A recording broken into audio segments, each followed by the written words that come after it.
Welcome back to the Deep Dive.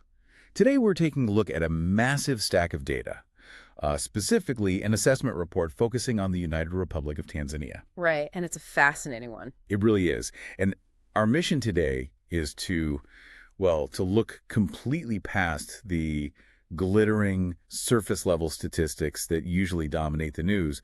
We want to figure out what national wealth actually means. Because the numbers we usually rely on, they can be incredibly deceiving. Exactly. It's basically the ultimate illusion of prosperity. You know, we like things to be clean, to be visible, to be categorized into just a single triumphant number. Right. And in global economics, that number is almost always GDP. Gross domestic product, yeah. But as we'll see today, relying solely on GDP is, it's like evaluating a company's health by only looking at its top-line revenue. Yeah, completely ignoring the expenses. Exactly, ignoring the debts or the fact that the CEO is, I don't know, selling off the factory equipment just to make payroll. I love that analogy. Actually, imagine, as you will, that you've just landed this spectacular promotion. Your salary has totally doubled. Nice. Right? You're bringing in more cash every single month than you ever have in your entire life.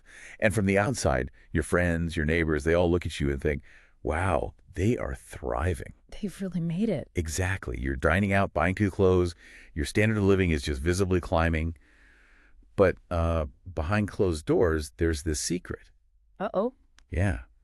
To maintain this incredible lifestyle, to keep the cash flowing, you're secretly going down into your basement every night, dismantling the structural wooden beams of your own house and selling them off for firewood. Wow. That paints a picture. And on top of that, you're maxing out a stack of credit cards you keep hidden in a drawer. Now, if an accountant just looked at your monthly income, they'd say you're booming. Sure, the cash flow looks amazing. Right. But if an engineer looked at the foundation of your house, they'd tell you you're on the verge of total collapse. So the question is, is that true wealth? Are you actually getting richer? And the short answer is no. I mean, that analogy captures the exact mechanism we're exploring today with Tanzania. Yeah. When we look at the historical data for the country over the past few decades, we see this textbook success story on the surface. The economic volume expanded remarkably. But then we look at the other metric, right? Right, when we apply a much more rigorous metric, something the World Bank calls adjusted net savings, the picture changes entirely. I really want to spend some time on this because when I first saw the adjusted net savings numbers in our research, it completely disrupted how I think about economic growth. It's a real eye-opener. It is, because during periods where Tanzania's GDP per capita was climbing beautifully, this adjusted net savings metric didn't just dip, it fell off a cliff. Yeah, severely negative. There were years where this indicator of true national savings plummeted to negative 17.5%, negative 19.9%, and at its absolute lowest, negative 22.8% of gross national income. Which is just a massive deficit. So before we dive into the details of the Tanzanian economy, help us understand this gap. How can a country be getting richer on paper while simultaneously running a 22% deficit in its actual wealth? Well, to understand that paradox, we have to recognize the fundamental difference between income and wealth. Okay. GDP and gross national income, or GNI, those are measures of income. They measure the flow of money, the total value of goods and services produced in a specific year. Like a speedometer. Exactly like a speedometer. It tells you how fast the economic engine is running right now. But wealth is a stock. It's the accumulation of assets over time. So it's the fuel in the tank. The fuel in the tank, the condition of the engine, the vehicle itself. So if you earn $100,000 a year, your income is high. But if you spend $110,000 a year, your wealth is actually decreasing. You're getting poorer despite the high income, and the situation is even more complex for a nation state. How so? Well, traditional economic accounting tracks gross national savings, which is basically what a country produces minus what it consumes. But traditional metrics have this massive blind spot. Right, they don't count everything. Right. They treat the depletion of natural resources as income. So if you chop down an ancient old-growth forest and sell the timber, GDP goes up. The cash flow looks great. But you don't have a forest anymore. Exactly. Your national wealth, your stock of natural capital, has just been permanently reduced. You traded a long-term asset for short-term cash. Adjusted net savings corrects that blind spot. It's a brutally honest ledger, really. It truly is. The formula starts with standard gross national savings. Then it adds investments in education because, educating your population builds human capital, which is a vital asset. Right, that makes sense. But then comes the hard part. It subtracts the depletion of natural resources. It deducts the value of oil, minerals, and forests extracted. And crucially, it also subtracts the implicit cost of environmental damage. Like pollution and greenhouse gases. Exactly. So it essentially asks, after you account for the resources you dug out of the ground, the trees you cut down, and the pollution you pumped into the air, did you actually save anything for the next generation? And looking at the early historical data we have for Tanzania, the answer was a resounding no. They were running the engine, but burning the structural foundation to fuel it. Which sets up the core tension of our entire discussion today. We're going to examine how a nation can grow its macroeconomic volume while simultaneously draining its foundational wealth. And figure out how they can pivot out of that, right? Exactly. How to escape that resource trap and build true sustainable human capital. Okay, so let's start with that macroeconomic engine because, we have to give credit where credit is due. The data tracking Tanzania's economic volume is undeniably impressive. Oh, absolutely. The growth is real. Right. If we look at the historical trajectory, the GDP per capita, measured in constant 2015 US dollars, climbed steadily from around $547 to well over $1,054 in recent years. Which is a doubling of real economic output per person. Yeah, doubling. And I think the specification of constant 2015 US dollars is really vital context here. Definitely. It means this growth isn't just some statistical illusion caused by inflation. Right. We aren't just looking at prices going up so the numbers look bigger on paper. This represents real, tangible volume growth. It means physical infrastructure is expanding, ports are moving more shipping containers, more agricultural goods are being brought to market. More commercial transactions clearing every single day. And the growth wasn't just a slow crawl either. No, not at all. The historical data highlights multiple high-growth periods where the annual GDP per capita growth rate sprinted past 4%, sometimes even hitting 5 or 6% in a single year. Which, in the context of global economics, sustaining that kind of growth is huge. Yeah. Successfully doubling the size of the economy per person over a few decades requires genuine macroeconomic resilience. You don't just stumble into that by accident. It not. It requires maintaining baseline stability, keeping inflation managed, ensuring the currency doesn't completely collapse. You need enough basic security that trade can actually occur. Right. So for a developing nation navigating global economic shocks, that's a monumental effort. Yeah. But of course, this brings us right back to the house beams analogy. Ah, yes. The fuel source. The engine was running, the GDP was doubling, but what were they burning? When I looked at the data on natural resource and mineral depletion, the scale of the extraction was just staggering. It's massive. There's a specific metric tracking mineral depletion, and in 1 year alone, the absolute value of minerals permanently extracted from the earth spiked to over $322 million. Yeah. Let's just pause on that for a second. Over $322 million worth of non-renewable wealth dug out of the ground, permanently removed from the country's balance sheet in a single year. And we have to remember that minerals are just one category here. Right, there's more. Total natural resource depletion also encompasses net forest depletion and energy depletion. Right. I mean, Tanzania is richly endowed with natural resources, gold, diamonds, tanzanite, natural gas. Plus vast tracts of arable land and forestry. Exactly. So when a mining conglomerate comes in, sets up heavy machinery, and pulls gold out of the earth, they are converting a physical asset that has sat there for millennia into liquid cash. Which, on its own isn't necessarily a bad thing, right? I mean, a rock in the ground doesn't feed anyone. Right, and standard economic theory actually supports that view. What's fascinating here is a concept known as the Hartwick rule. Okay, what's that? It essentially states that an economy relying on non-renewable resources can maintain sustainable consumption if and only if it takes the rents, the profits, from those resources and invest them entirely into produced capital. So if you sell the family silver, you'd better use the cash to build a factory or, pave a highway or pay for your kids to go to college. Exactly. You don't use the silver money to buy weekly groceries. Right. If you convert natural capital into physical infrastructure or human capital, your adjusted net savings stays positive. You're simply trading one type of asset for another, arguably more productive asset. And the total wealth of the nation remains stable or even grows. Yes.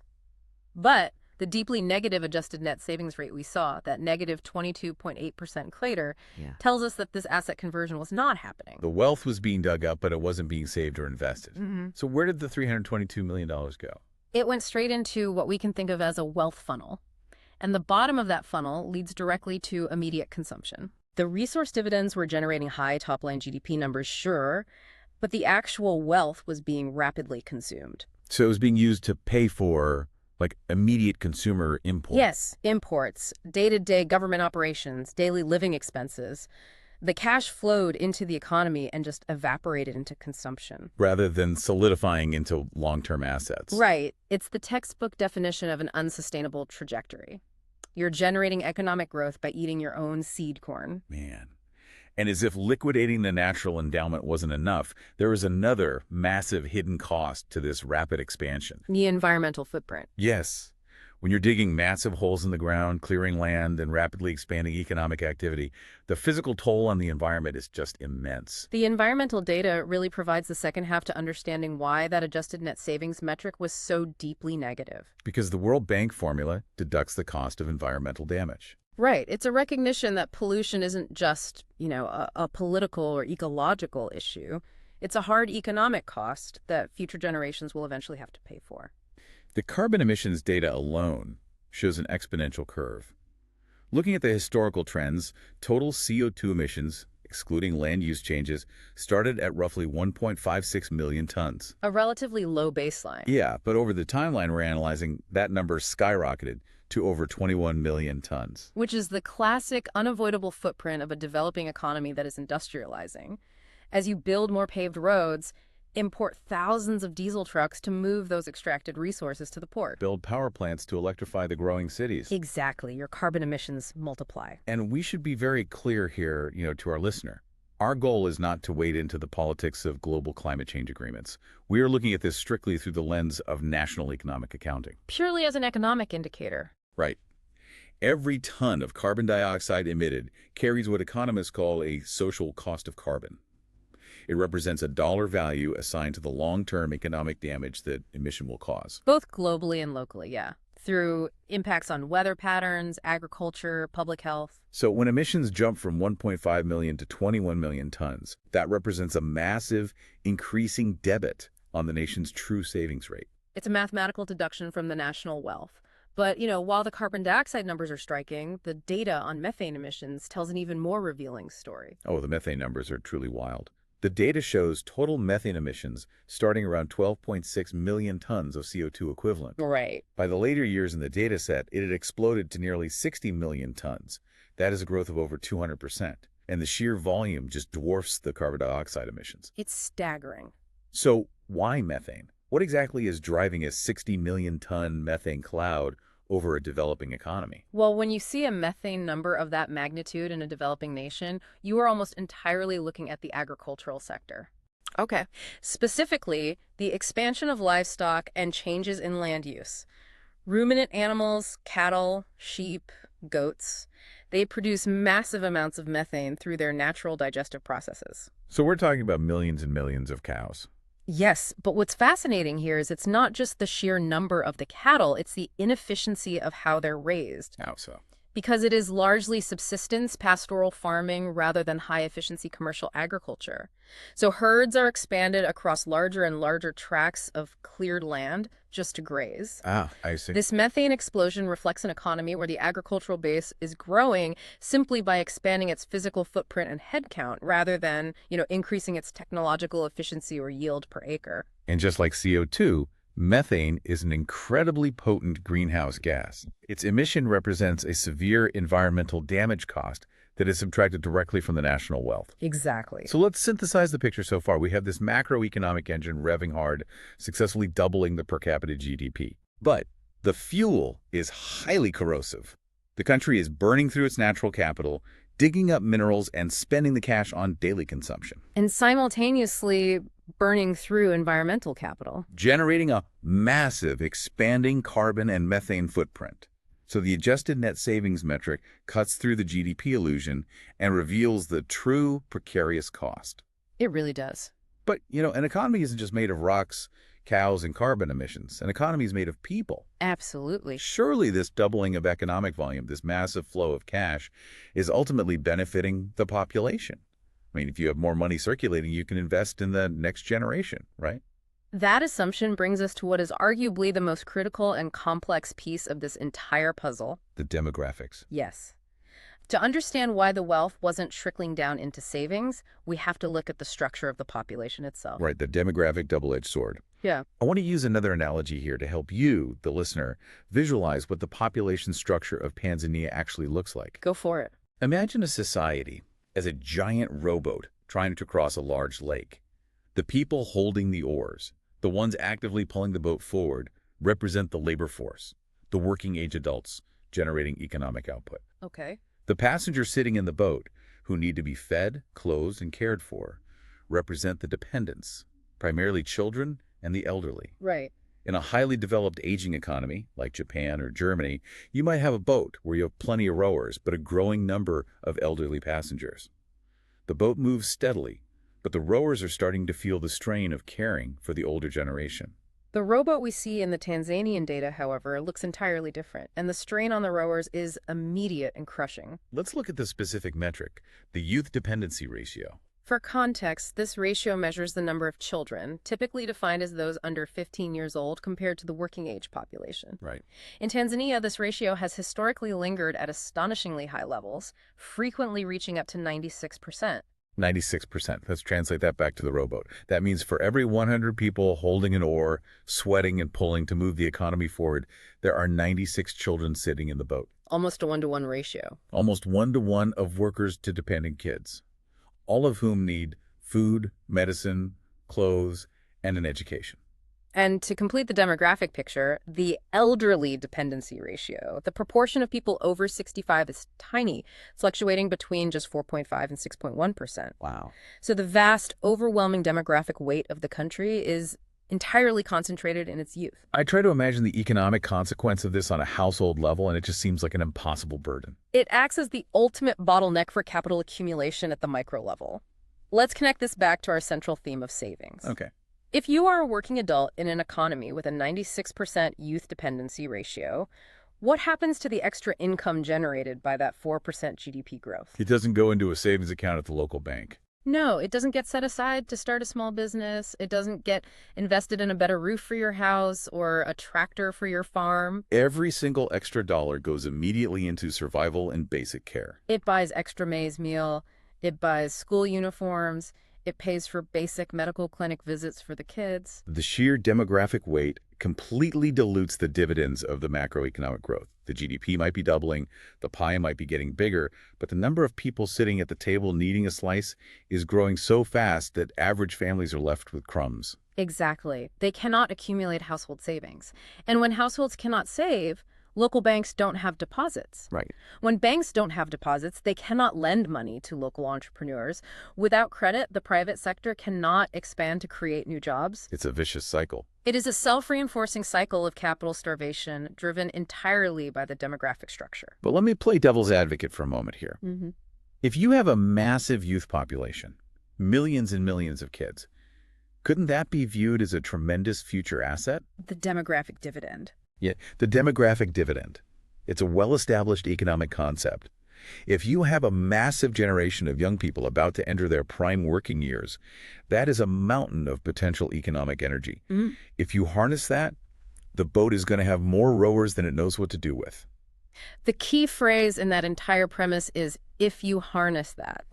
A youth bulge is only a demographic dividend if that massive cohort of young people enters the workforce healthy, educated, and highly skilled. Right.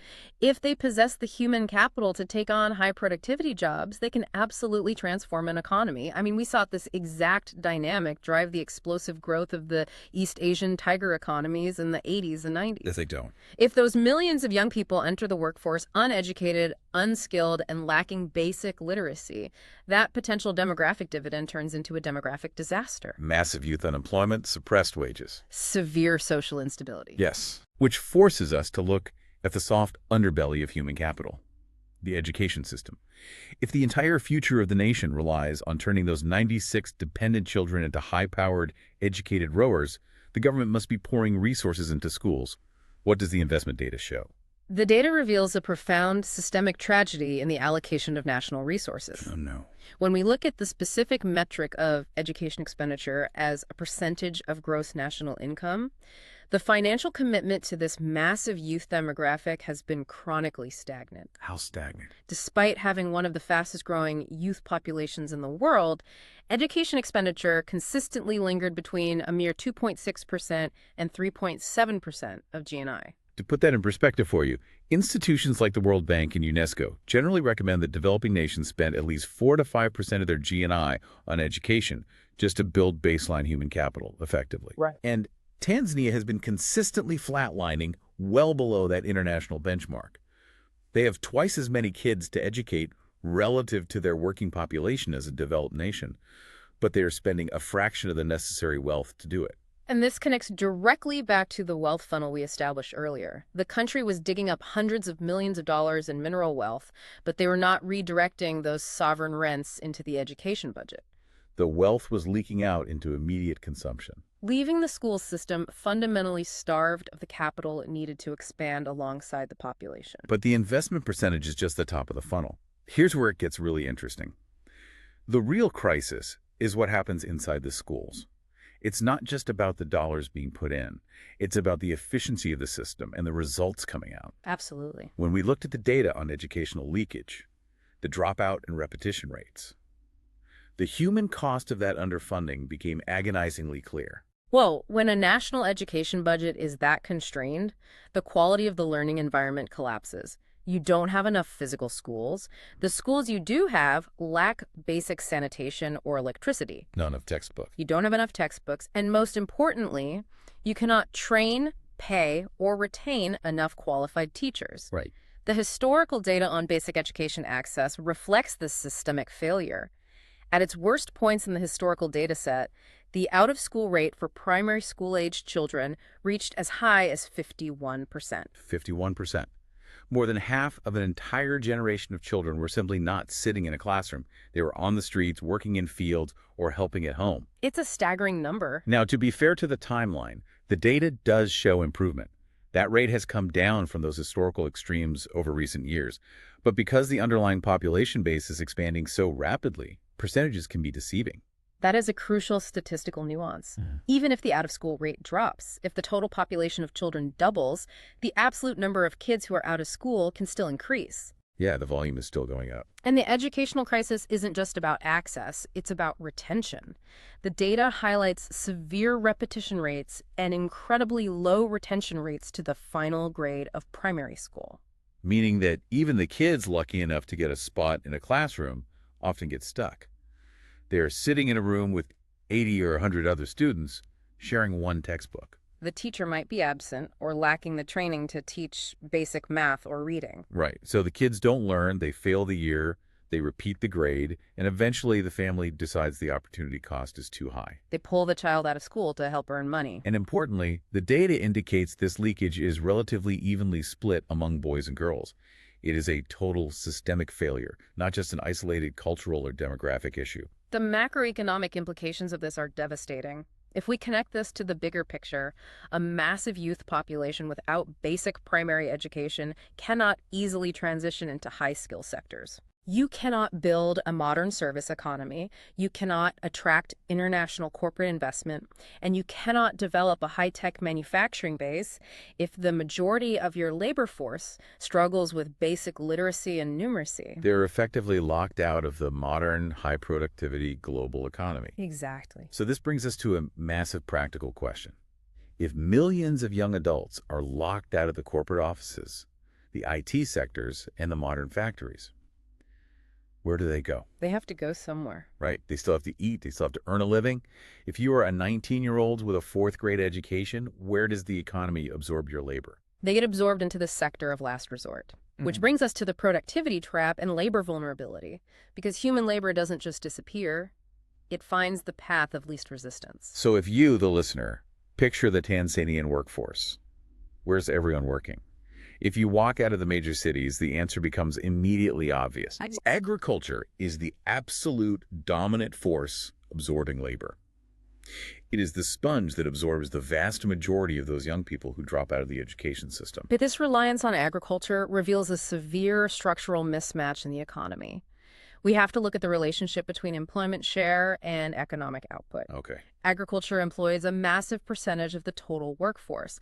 However, the data shows that the value added per worker in agriculture, forestry, and fishing has persistently hovered at an abysmal level, ranging between roughly $540 to $692 annually. Let's contextualize that number because it's the core of the productivity trap. Value added per worker is essentially a measure of economic productivity. Right. It means that an individual farmer working day in and day out for an entire year is only generating about $600 of total economic value. Yeah. That translates to less than $2 a day of economic output. It's incredibly low. It's like having a giant balloon taking up 70% of the room, representing the millions of people employed in agriculture. But the actual economic weight of that balloon is the size of a tiny pebble. Why is it so incredibly low? Why are millions of people working from sunrise to sunset to produce so little? Because the nature of the work is primarily subsistence, rain-fed agriculture. This connects directly back to our earlier discussion on savings and capital. How so? To increase agricultural productivity, a farmer needs capital. They need to buy high-yield, drought-resistant seeds. They need chemical fertilizers. They need to invest in irrigation systems so they aren't entirely reliant on unpredictable rainfall. They need machinery, like a tractor, to cultivate more land efficiently. Exactly. But because of the 96% youth dependency ratio we talked about, they have zero household savings. So they can't afford the fertilizer, let alone a tractor. Precisely. They are trapped farming, using the exact same low-yield manual methods their grandparents used. Furthermore, as the massive population grows, family plots of land are subdivided among numerous children, resulting in smaller and smaller parcels that are increasingly difficult to farm efficiently. They are locked in a low productivity equilibrium. The economy desperately needs a cross-sectoral productivity leap moving workers from low-yield agriculture into higher-yield manufacturing or services. But without education, that leap is impossible. So you are stuck on the family plot. Or maybe you decide to leave the rural village and move to a rapidly growing city like Dar es Salaam in search of a better life. Right. But without a formal education, you can't get a job at a bank or a formal corporation. So what do? You enter what economists politely call the informal sector. The International Labor Organization has a specific technical term for this: vulnerable employment. And the data surrounding this metric is perhaps the most painful indicator in the entire economic assessment. When I read this statistic, it genuinely stopped me in my tracks. The metric for vulnerable employment, which comprises contributing family workers and own account workers. Meaning informal street vendors, day laborers, subsistence farmers. Right. It accounts for between 80% and 90% of the total employed population in Tanzania. 80 to 90%. Let's make that real for the listener. Imagine a 10 by 10 grid of workers. You have to color in up to 90 of those squares dark gray. That means 8 or 9 out of every 10 people you pass on the street. The woman selling tomatoes, the guy hauling bricks, have no social security, highly unstable daily incomes, and zero safety net against economic shocks. What does being vulnerable actually mean for their daily lives? It means they exist entirely outside the boundaries of the formal economy. It means they operate without any institutional safety net. There's no pension building up for their old age. There is no unemployment insurance if they lose work. No paid sick leave. None. Their income is hyper-volatile, dependent entirely on daily microeconomic factors. The tomato vendor's income depends on the daily weather, the fluctuating wholesale price of vegetables, and whether the local authorities decide to clear her informal stall that day. And because they are informal, they can't access formal banking. If the tomato vendor wants to expand her stall, she can't go to a commercial bank for a small business loan. No, she has to rely on informal moneylenders with exorbitant interest rates. Exactly. And the most critical aspect of vulnerable employment is the total lack of resilience to shocks. Right. If that vendor gets malaria and can't work for a week, her income doesn't just dip, it drops to absolute zero instantly. If a drought wipes out a subsistence farmer's crop, they don't have crop insurance to fall back on. They face immediate food insecurity. When 80 to 90% of your entire national workforce is operating on that razor's edge, the macroeconomic resilience of the entire nation is incredibly fragile. It's a house of cards. A global economic downturn, a spike in global fuel prices, or a bad rainy season. These aren't just abstract statistical fluctuations. They translate into immediate, widespread humanitarian crises because there is no domestic buffer. Okay, I have to stop and ask the ultimate overarching question here. We have walked through an incredibly precarious, seemingly impossible structure. The natural resources are being depleted, the cash is evaporating into consumption, the massive youth population isn't getting sufficient education, and 80 to 90% of the workers are highly vulnerable, producing very little taxable value. In a closed economic system, a country operating like this should go bankrupt. It shouldn't be able to pave roads or keep the lights on. How does the country balance its books? How does the system survive? The answer is that it is not a closed system. And that brings us to international blood transfusions and the health bright spot. The Tanzanian economy survived this structural deficit through massive external intervention. We are talking about foreign aid, official development assistance, or ODA. Yes. Because the domestic economy was trapped in low productivity, and the demographic burden prevented the accumulation of domestic savings, the country simply could not generate enough internal capital to fund its own development. Right. It couldn't generate the tax revenue needed to build the infrastructure required for modernization. So Tanzania became structurally dependent on external funding to keep the macroeconomic engine running. The data on net official development assistance is staggering. We aren't just talking about a few $1 million for specific charity projects. At its peak in our historical data, ODA accounted for an unbelievable 19.39% of Tanzania's gross national income. Nearly 1/5 of the entire national income of the country was arriving in the form of foreign aid grants and concessional loans. From bilateral donors and multilateral institutions like the World Bank and IMF. Think about that on a personal level. If 20% of your total household income is a direct gift from your neighbors, you are not financially independent. You are surviving, but you are structurally dependent. Now, the data does show this percentage has decreased in recent years, trending down to around 8 to 11% of GNI. Which is certainly a positive trend, signaling that domestic revenue capacity is slowly growing. But we must keep the scale in perspective. Right. Even at 10% of GNI, foreign aid is effectively propping up roughly half of the nation's entire development budget. Building the new highways, funding the health ministries, purchasing textbooks. A massive portion of the state's functional capacity relies on the continued goodwill and strategic interests of the international community. It is a vital lifeline, but it is the exact opposite of sovereign wealth accumulation. It is. But however, and this is a massive, incredibly important however, we cannot look at this foreign aid as money poured down a black hole. We have to shift the tone here because amidst the grim structural economics, the data highlights an undeniable, spectacular triumph. Let's talk about the best investment a country can possibly make. The public health data in Tanzania represents one of the most profound success stories in modern human development. It really does. Despite the economic headwinds, the institutional friction, the vulnerable labor market, the interventions in healthcare yielded phenomenal results. The mortality rate for children under 5 measured per 1,000 live births shows a dramatic life-saving plunge from historically extreme highs. We're talking about a steady, steep decline over the decades that represents millions of children surviving infancy. Millions of lives. And it's not just the children. The data tracking maternal mortality risks also shows vast, significant improvements. Mothers are surviving childbirth, and their children are surviving childhood at rates that were completely unimaginable a generation ago. It is a breathtaking achievement, but analytically, it raises a fascinating and crucial question about how systems change. We have to ask ourselves, why did public health succeed so brilliantly, while the education system, facing the exact same demographic pressures, stagnated so severely? That is the million-dollar question. Why did the billions in international aid money manage to fix the hospitals and clinics but failed to fix the schools? The divergence comes down to the fundamental nature of the interventions and the mechanics of how foreign aid can be deployed. What do you mean? The public health victories in developing nations over the last 20 years have been heavily driven by what we call vertical interventions. These are highly targeted, specific campaigns, largely funded and logistically managed by massive global initiatives like the Global Fund or Gavi, the Vaccine Alliance. So it's essentially a massive logistical operation. You can manufacture millions of doses of a vaccine or bed nets, put them on ships, load them onto trucks, drive them into a village, and put a shot in a child's arm. And you have instantly improved their chance of survival. The supply chain solves the problem. Exactly. It requires infrastructure, yes, but it does not require fundamentally changing the daily long-term behavior of thousands of civil servants. Right. Education, on the other hand, is a doubly complex horizontal system.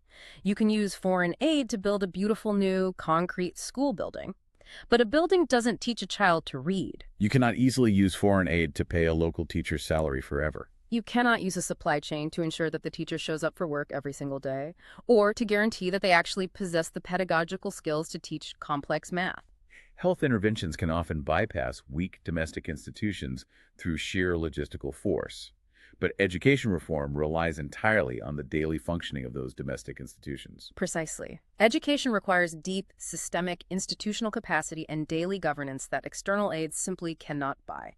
But we must acknowledge the ultimate outcome. The health victory proves that targeted investments in human capital saving human lives yields the most profound societal returns possible. Those children who survived infancy because of a distributed bed net or a measles vaccine are now the youth bulge we talked about earlier. They are alive. They are entering adulthood. That is a massive win for humanity. It is the absolute prerequisite for any future economic wealth. You cannot build a productive economy if your workforce is dying in childhood. The health victory demonstrates that trajectory-altering change is possible. I celebrate that win. I really do. But as we look at the macro picture, it brings me right back to the central tension.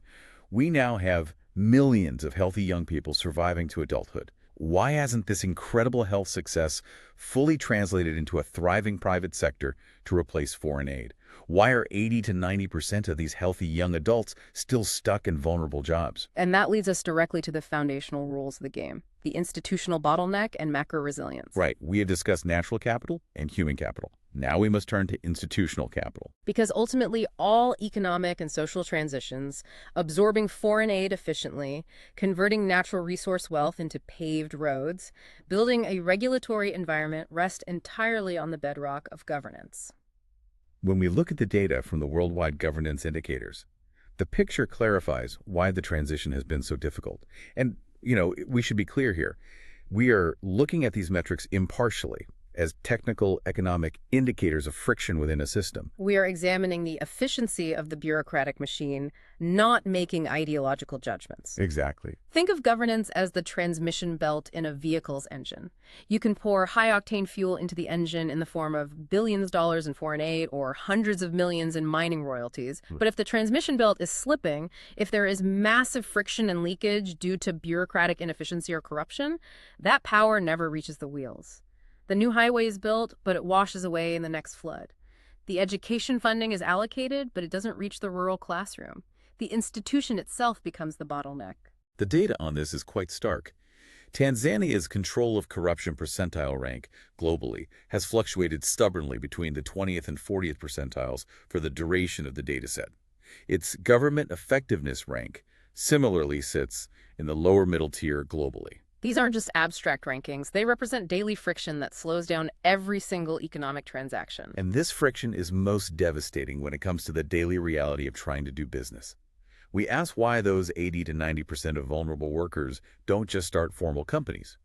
To pull millions of people out of subsistence agriculture, you need a booming private sector. You need small and medium enterprises to launch, grow, hire employees, and pay formal wages. But the data on the business environment reveals an invisible wall. The regulatory quality indicator shows Tanzania is stuck in the 26th to 40th percentile globally. The rule of law indicator similarly hovers in the 30th to 45th percentile. What does that actually mean for the citizen on the street? Let's go back to our tomato vendor in Dar es Salaam. Suppose she has saved a little money and wants to formalize her business so she can get a bank loan. What does she face? I think of it like trying to run a marathon. Running a marathon is hard enough on its own. That's the normal difficulty of running a business. But imagine trying to run a marathon where the rule book keeps changing every single mile. Oh, that sounds miserable. Mile 1, an official tells you that you have to wear red shoes. Mile 2, another official says you have to run backward. And every time you want to take a sip of water, you have to stop running, fill out 5 different regulatory forms in triplicate, wait 3 weeks for a stamp from a municipal official who might not be in the office today, and potentially pay an informal expediting fee just to get your paperwork moved to the top of the pile. That is an excellent description of what economists call high transaction and compliance costs. For a vulnerable street vendor trying to register a business or acquire a formal tax ID or navigate the complex process of securing a legal title to a piece of land to use as collateral. That regulatory maze is impenetrable. It is simply easier and vastly cheaper to remain informal.